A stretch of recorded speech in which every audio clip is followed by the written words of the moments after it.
समझाने के लिए वो चीज को समझना जरूरी होता है ना। जैसे अपोजिट्स है, अपोजिट वर्ड्स मैं इसलिए पहले लेती हूँ ताकि जैसे मैंने लिखा हैप्पी का,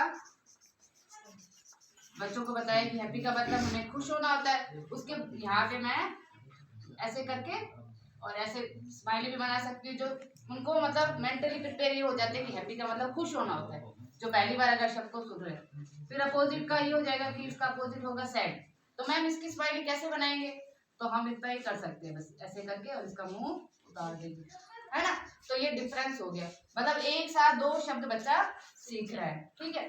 फिर आती है एक एडजेक्टिव का टॉपिक। जैसे मुझे कंपोजिशन पार्ट करवाना है कि माय स्कूल के बारे में आप 4-5 लाइनें जो आप समझते हो बताओ, तो बच्चों ने हिंदी में तो मुझे बताया, लेकिन इंग्लिश में उसको कंपोज कैसे करेंगे, उसके लिए मैं सबसे पहले एक टॉपिक लेती हूँ एडजेक्टिव का। एडजेक्टिव में सबसे पहले जैसे किसी का नाम आता है, ठीक है, उसके आगे हम उसकी क्वालिटी बताते हैं, वही एडजेक्टिव होता है। जैसे वो काइंड है, पंक्चुअल है ना। अब सबसे पहले आता है कि स्कूल, स्कूल क्या है कि हमारा स्कूल तो बहुत बड़ा है ना, तो अपोजिट यहाँ पे इसका क्या आ जाएगा एडजेक्टिव, बिग आ जाएगा, है ना। फिर हम आते हैं वर्ब के अंदर कि हम जब तक वर्ब नहीं पहचानेंगे, एक्शन वर्ड नहीं पहचानेंगे तो क्या करेंगे। मैंने 4 बच्चों को एक रो में खड़ा किया, 4 बच्चों को दूसरी रो में, सबको एक एक एक्टिविटी दे दी। जैसे किसी के पास एक पेपर है, उसके हाथ में सीजर दे दिए कि आपको इसको क्या करना है, कट करना है, तो एक वर्ब वहां से निकल के आ गई कट, ठीक है। फिर एक बच्चे के हाथ में बोतल दे दी कि आपको पानी पीना है, तो पीने की भी एक वर्ब आ गई ड्रिंक, है ना।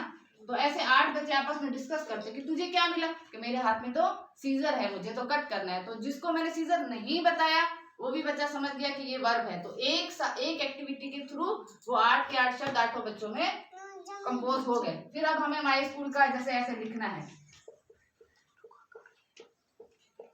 फिर उसके लिए सबसे पहले नाउन और प्रोनाउन की मैंने यहाँ लिखा एक नाम गीता, फिर दूसरी लाइन में लिख दिया गीता, फिर थर्ड लाइन में भी लिख दिया गीता। तो जब मैंने उनको नाउन और प्रोनाउन का डिफरेंस बता दिया कि जब हम किसी लड़की का नाम लेते हैं तो प्रोनाउन हमारा शी आता है, और जब हम किसी लड़के का नाम लेते हैं तो प्रोनाउन ही आता है। ये चीज पहले समझाने के बाद एक बच्चा बोलेगा मैम ये तो आप गलत लिख रहे हो, 2 बार गीता नहीं आएगा। मैंने कहा क्यों, आप इसको समझाओ मुझे। तो आपने तो सिखाया है कि किसी का नाम अगर हम लिखते हैं तो बार बार वो रिपीट नहीं होता। मैंने कहा कैसे, एक बार और एक्सप्लेन करो। तो क्या आपने ये तो बताया कि नाउन की जगह किसका यूज करेंगे, प्रोनाउन। मैंने कहा ठीक है मैं समझ गई, अब मैं इसको घटा के लिखूं क्या, कुछ तो लिखना ही है। तो मैम यहाँ हटाओ इसको, मैंने कहा लो चौक आप बताओ क्या लिखोगे। तो उन्होंने गीता को हटा के यहाँ क्या लिख दिया, शी लिख दिया। फिर आती है मेन वर्ब की बात, जहाँ हम यूज करते हैं इज, एम, आर, बोस वर्ड जो भी है हम उसको लेके चलते हैं। फिर इसका मतलब है, ये भी इसका मतलब है, लेकिन यहाँ एम हम आई के साथ लगाते हैं, ये फिक्स हो गया। फिर इन दोनों में फर्क रह गया, फिर इसका डिफरेंस बताते हुए चलेंगे। फिर आता है टॉपिक प्लूरल, है ना, मतलब ये 7-8 टॉपिक जब हम एक साथ बच्चों को समझा देते हैं तो हम कुछ भी उसको कंपोज करा सकते हैं, है ना। तो वहां वो एक परीक्षा का ये आधार हो गया कि हम मौखिक रूप में भी उससे पूछ रहे हैं, लिखित में भी वो लिख ही रहा है जो मैं नाउन और प्रोनाउन का डिफरेंस बता रही हूँ, और प्रदर्शन करने के लिए मैं उसको बुला लेती हूँ। जैसे मैंने 2 बैलून बना दिए, ठीक है, 2 बना दिए, 4 जो भी है, कि मैम उसे अपोजिट याद नहीं होते हैं, तो मैंने कहा जहाँ जो वर्ड्स दे रखे हैं ना, मैंने उनको 6 वर्ड्स दे दिए कि इसको डिफरेंट करके पहचान के आपको इसमें ब्लू कलर लिखना है, ब्लू कलर भर देना है।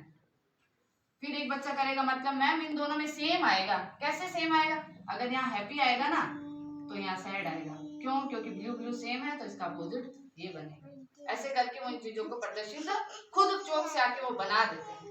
मतलब मैं ये समझती हूँ कि परीक्षा के आधार के रूप में सिर्फ उनको रटाना नहीं है कि my school name is government upper primary school, like, है ना, etcetera etcetera, it has big building, है ना, there are 10 rooms in my school, there are जो भी है हम अपनी मर्जी से हम लिख सकते हैं। तो ये चीज मैं सोचती हूँ कि परीक्षा के आधार पर करवा के हम उनको, है ना। फिर आती है हमारी टेक्स्ट बुक, टेक्स्ट बुक में हम सबसे पहले पैसेज का करते हैं। मैडम आपसे एक क्वेश्चन पूछ लूं, हाँ इनका टॉपिक चलने दें। नहीं वो आपने बोर्ड पे लिखा हुआ है उसके संदर्भ में बन रहा है, और कोई हवा में चलती फिरती कोई चीज नहीं है, मतलब अभी मान लो अगर कोई कर रहे हैं हम किसी पर्टिकुलर एडजेक्टिव को एक चीज नहीं बता सकते, ये है है ना। और पैसेज राइटिंग में जैसे टेक्स्ट बुक का हमने कोई पैसेज ले लिया, रीडिंग कर ली, पढ़ दिया कि एक पेड़ पे 3 पक्षी रहते हैं, उनका नाम ये है और उन्होंने ये एक्टिविटी की, ये वो मार्केट गए, मार्केट से कुछ सामान लेके आए, ठीक है, ये मैंने उनको पैसेज रीड आउट करके बता दिया। फिर बच्चों से क्वेश्चन पूछेंगे कि जैसे 3 बच्चे थे, उनमें से एक मार्केट चला गया और कुछ सब्जियां या सामान खरीदने के लिए चला गया, ठीक है, समझ में आ गया। फिर दूसरा वाला कहता है अरे ये तो ना कैरी बैग तो लेके ही नहीं गया, चलो चलो इसके पीछे, ये तो प्लास्टिक बैग में सामान ले आएगा, है ना, ऐसे बोलेगा। तो वो मतलब ये चीज हमें सिखा रहे हैं कि हमें प्लास्टिक बैग का यूज नहीं करना चाहिए। फिर हम बच्चों से पूछेंगे कि आप रियल में ऐसा करते हो, तो मतलब ऐसी एक्टिविटी के दौरान परीक्षा में वो डरेंगे नहीं।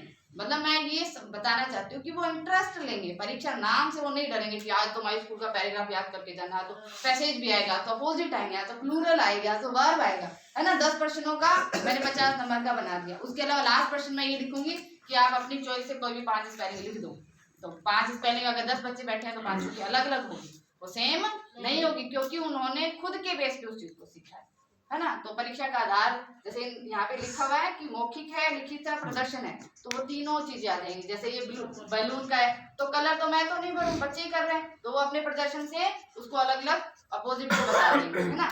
और लिखित का वो लिखेंगे क्योंकि मैंने उनको रिटर्न पेपर दे ही दिया, और मौखिक का जब हम डिस्कस कर रहे हैं तो वो बताएंगे। एक आधार अलग अलग है लेकिन रिजल्ट निकल के सेम ही आता है। जो बच्चा हैप्पी को सेट बता सकता है वो हैप्पी को सेट कर भी सकता है, और वो हैप्पी को सेट ऐसे भी कर सकता है, चाहे वो सीखने का आंकलन हो, चाहे सीखने के रूप में आंकलन हो,